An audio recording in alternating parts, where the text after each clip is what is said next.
അങ്ങനെ കേരളം പുതുചരിത്രം എഴുതിയിരിക്കുകയാണ്. UDF സർക്കാർ പ്രഖ്യാപിച്ച KSRTCയിലെ സ്ത്രീകൾക്കും ട്രാൻസ്ജെൻഡേഴ്സിനുമുള്ള സൗജന്യ യാത്രാ പദ്ധതിക്ക് ഇന്ന് തുടക്കമായി. തിരുവനന്തപുരം തമ്പാനൂർ KSRTC കോംപ്ലക്സിൽ നടന്ന ചടങ്ങിൽ മുഖ്യമന്ത്രി VD സതീശൻ പ്രിയദർശിനി പദ്ധതി ഉദ്ഘാടനം ചെയ്തു.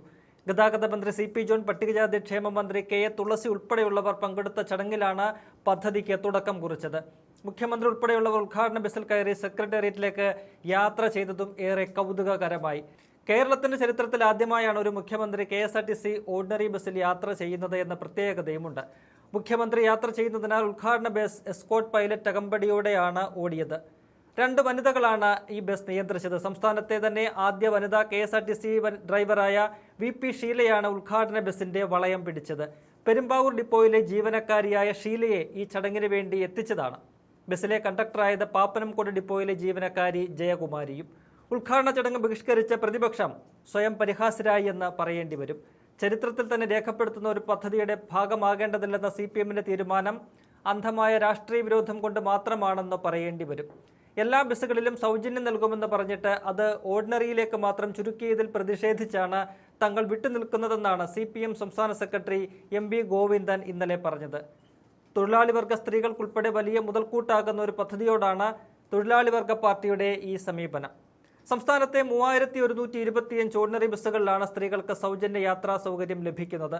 പദ്ധതി സ്ത്രീകൾക്കുള്ള ഔദാര്യമല്ല, മറിച്ച് അവരോടുള്ള UDF സർക്കാരിന്റെ ആദരവാണെന്നാണ് മുഖ്യമന്ത്രി ഇന്ന് പറഞ്ഞത്. പദ്ധതി വലിയ സാമൂഹിക സാമ്പത്തിക പ്രതിഫലനം സൃഷ്ടിക്കും. സ്വകാര്യ ബസ് മേഖലയെ കൈവിടില്ല, അവരെ ചേർത്തു പിടിക്കും. സ്വകാര്യ ബസ് സംവിധാനം മികച്ചതാക്കും. അവർക്ക് നഷ്ടമുണ്ടായാൽ സർക്കാർ നികത്തുമെന്ന പ്രഖ്യാപനവും മുഖ്യമന്ത്രി നടത്തി. സൗജന്യ യാത്രാ പദ്ധതി തങ്ങളെ തകർക്കുമെന്ന സ്വകാര്യ ബസ് മേഖലയുടെ ആശങ്കകൾ കണക്കിലെടുത്താണ് മുഖ്യമന്ത്രിയുടെ ഈ നിലപാട്. പദ്ധതി കേരളത്തിന്റെ ചരിത്രത്തിൽ പുതുനാഴികക്കല്ലാകുമെന്ന കാര്യത്തിൽ തർക്കമില്ല. 2004 കേന്ദ്രം ഭരിച്ച UPA സർക്കാർ നടപ്പിലാക്കിയ ദേശീയ തൊഴിലുറപ്പ് പദ്ധതി പോലെ സ്ത്രീ ശാക്തീകരണത്തിന്റെ മറ്റൊരു കുന്തമുനയായി മാറുന്ന പദ്ധതിയാണ് പ്രിയദർശിനി സൗജന്യ യാത്ര.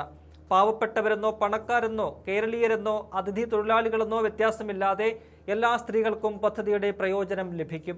ജോലിക്ക് പോകുന്നവരും അല്ലാത്തവരുമായ സ്ത്രീകൾ യാത്രയ്ക്കായി പ്രതിമാസം ആയിരക്കണക്കിന് രൂപയാണ് ചെലവാക്കുന്നത്. പദ്ധതിയിലൂടെ ആ തുകയിൽ നല്ലൊരു പങ്ക് ലാഭിക്കാം. സ്ത്രീകളുടെ ശമ്പളത്തിൽ 15 മുതൽ 20% വരെ വർധന ഉണ്ടാകുമെന്നാണ് ഗതാഗത മന്ത്രി CP ജോൺ പറഞ്ഞത്. നിയമസഭാ തെരഞ്ഞെടുപ്പ് കാലത്ത് UDF പ്രഖ്യാപിച്ച ഇന്ദിരാ ഗ്യാരണ്ടിയിലെ പ്രധാന വാഗ്ദാനമായിരുന്നു KSRTC ബസ്സിലെ സ്ത്രീകളുടെ സൗജന്യ യാത്ര. സാമ്പത്തിക പ്രതിസന്ധിക്കിടയിലും സർക്കാരിന് അധിക ബാധ്യത വരുത്തുന്ന പദ്ധതി നടപ്പാക്കിയെന്നത് UDFനെ സംബന്ധിച്ച് അഭിമാനാർഹമായ കാര്യമാണ്. ആദ്യഘട്ടമെന്ന നിലയിലാണ് ഓർഡിനറി ബസ്സുകളിലെ സൗജന്യ യാത്ര. 100 ദിവസത്തെ പഠനത്തിന് ശേഷം മറ്റു ബസ്സുകളിലേക്കും വിപുലപ്പെടുത്തുന്നതിൽ തീരുമാനം ഉണ്ടാകും. പദ്ധതിയിലൂടെ പ്രതിവർഷം സർക്കാരിന് 800 കോടി രൂപയുടെ അധിക ബാധ്യതയാണ് ഉണ്ടാകുന്നത്.